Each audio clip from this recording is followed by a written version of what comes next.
Since the dawn of time, stories have played an integral part in being human. Good stories teach lessons, impart morals, try and explain the origins of the universe, and of course, entertain. But some stories spark the imaginations of creators, inspire the courageous and ambitious, fuel the fire within the hearts of explorers, and allow us to see beyond our own reality. These are great stories. So how about this next story? Will it be good? Or will it be great? Let's find out, shall we? Now, suspend your disbelief, broaden your mind, ignite your imagination, and let me tell you a story.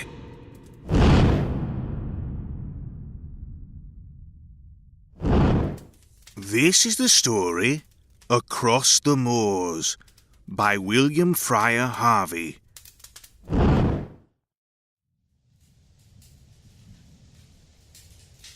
It really was most unfortunate.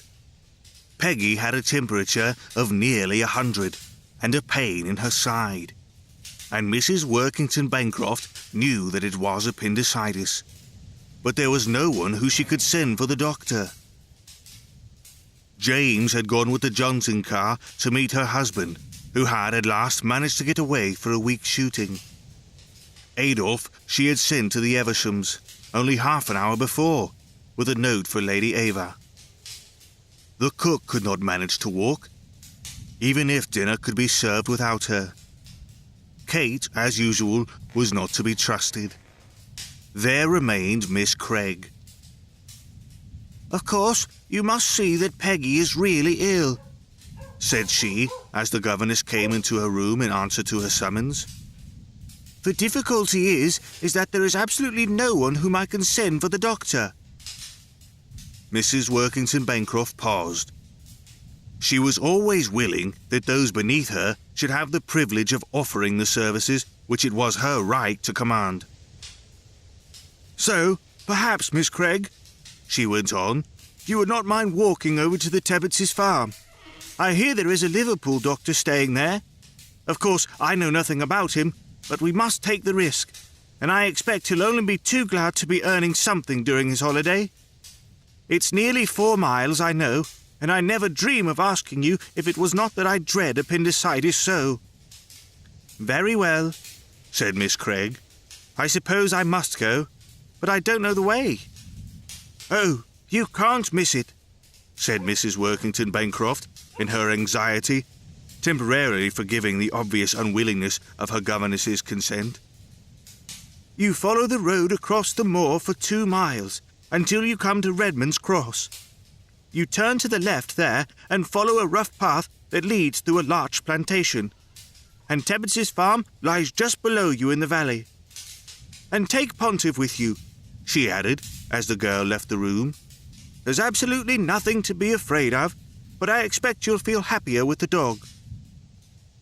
"Well, miss," said the cook, when Miss Craig went to the kitchen to get her boots, which had been drying by the fire.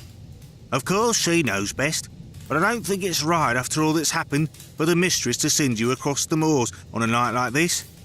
It's not as if the doctor could do anything for Miss Margaret if you do bring him.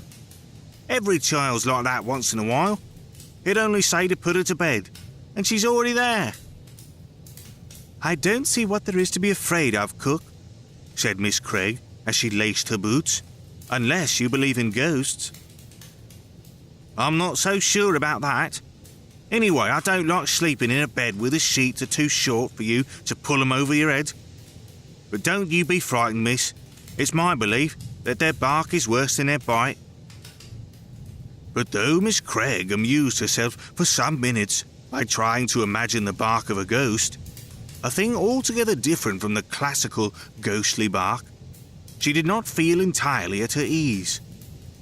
She was naturally nervous, and living as she did in the hinterland of the servants' hall, she had heard vague details of true stories that were only myths in the drawing room. The very name of Redmond's Cross sent a shiver through her. It must have been the place where that horrid murder was committed. She had forgotten the tale, although she remembered the name. Her first disaster came soon enough. Pontiff, who was naturally slow-witted, took more than 5 minutes to find out that it was only the governess he was escorting. But once the discovery had been made, he promptly turned tail, paying not the slightest heed to Miss Craig's feeble whistles. And then, to add to her discomfort, the rain came. Not in heavy drops, but driving in sheets of thin spray that blotted out what few landmarks there were upon the moor. They were very kind at Tebbits' farm. The doctor had gone back to Liverpool the day before, but Mrs. Tebbit gave her hot milk and turf cakes, and offered her reluctant son to show Miss Craig a shorter path on the moor that avoided the larch wood. He was a monosyllabic youth, but his presence was cheering, and she felt the night doubly black when he left her at the last gate. She trudged on warily. Her thoughts had already gone back to the almost exhausted theme of the bark of ghosts, when she heard steps on the road behind her that were at least material. Next minute, the figure of a man appeared. Miss Craig was relieved to see that the stranger was a clergyman. He raised his hat. "I believe we are both going in the same direction," he said. "Perhaps I may have the pleasure of escorting you." She thanked him. "It is rather weird at night," she went on. "And what with all the tales of ghosts and bogies that one hears from the country people, I've ended by being half afraid myself." "I can understand your nervousness," he said, "especially on a night like this. I used to at one time feel the same, for my work often meant lonely walks across the moor to farms which were only reached by rough tracks, difficult enough to find even in the daytime." "And you never saw anything to frighten you? Nothing immaterial, I mean?" I can't really say that I did, but I had an experience 11 years ago which served as the turning point in my life. And since you seem to be now in much the same state as I was then, I will tell it to you. The time of year was late September. I had been over to Westendale to see an old woman who was dying. And then, just as I was about to start on my way home, word came to me of another of my parishioners who had been suddenly taken ill only that morning. It was after 7 when I had last started. A farmer saw me on my way, turning back when I reached the moor road. The sunset the previous evening had been one of the most lovely I ever remember. The whole vault of heaven had been scattered with flakes of white cloud, tipped with rosy pink like the strewn petals of a full-blown rose. But that night, all was changed. The sky was absolutely dull slate color, except in one corner of the west, where a thin rift showed the last saffron tint of a sullen sunset. As I walked, stiff and footsore, my spirits sank. It must have been the marked contrast between the two evenings. The one so lovely, so full of promise. The corn was still out in the fields, spoiling for fine weather. The other, so gloomy, so sad with all the dead weight of autumn and winter days to come. And then, added to this sense of heavy depression, came another, different feeling, which I surprised myself by recognizing as fear. I did not know why I was afraid. The moors lay on either side of me, unbroken except for a straggling line of turf shooting butts that stood within a stone's throw of the road. The only sound I had heard for the last half hour was the cry of the startled grouse. "Go back! Go back! Go back!" But yet the feeling of fear was still there, affecting a low center of my brain through some little-used physical channel. I buttoned my coat closer, and tried to divert my thoughts by thinking of next Sunday's sermon. I had chosen to preach on Job. There is much in the old-fashioned notion of the book, apart from all the subtleties of the higher criticism that appeals to the country people, the loss of herds and crops, the breakup of the family. I would not have dared to speak had I not too been a farmer.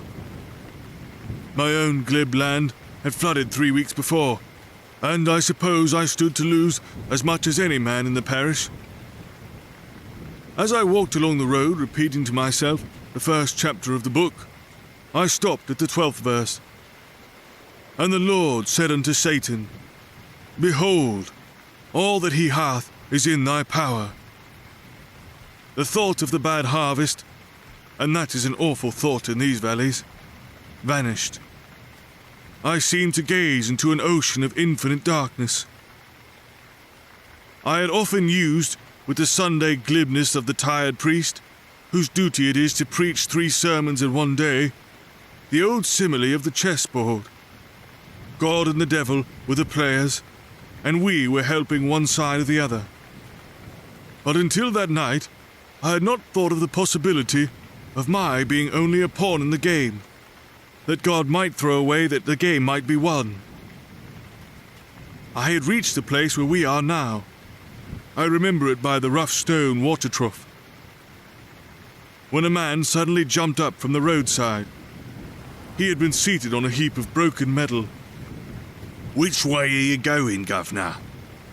He said. I knew from the way he spoke that the man was a stranger.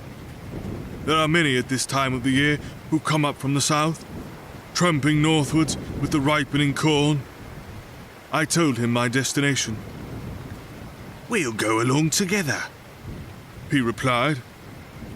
It was too dark to see much of the man's face, but what little I made out was coarse and brutal. Then he began the half-menacing whine I knew so well. He had tramped miles that day. He had had no food since breakfast, and that was only a crust. Give us a cuppa, he said. It's only for a night's lodging. He was whittling away with a big clasp knife at an ash stake he had taken from some hedge. The clergyman broke off. Are those the lights of your house? He said. We are nearer than I expected. But I shall have time to finish my story, I think.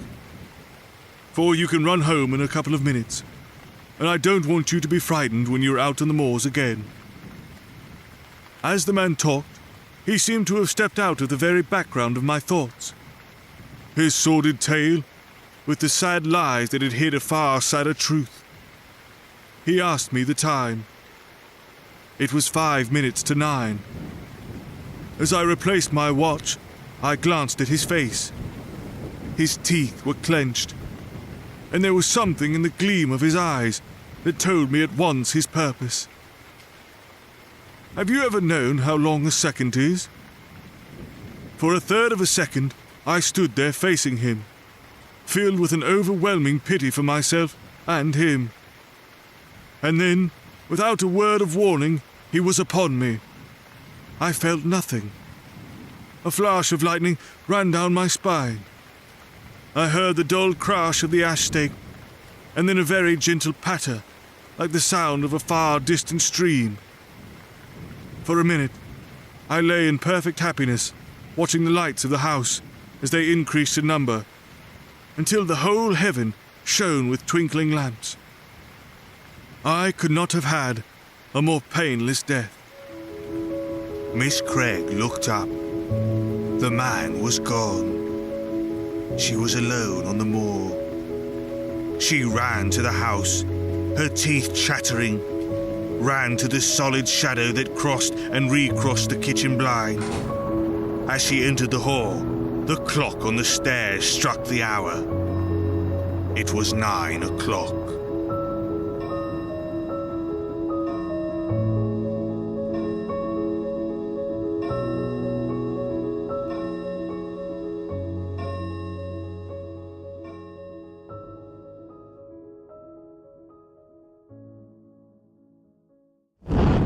So, Was it a good story? Or was it a great story? Don't worry if you don't know, because the difference between a good story and a great story all depends on who's listening. So, whether they're heard round the fire, read in the pages of a book, acted out in a play, or simply absorbed with the inventions of the era, stories will continue to shape us as long as we keep listening.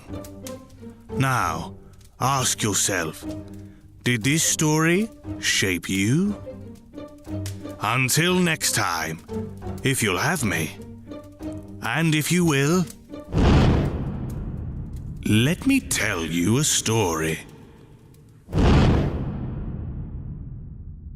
Let Me Tell You a Story is a Railcar Studios production. For more information on the show and how you too can become a storyteller, visit lmtys.com.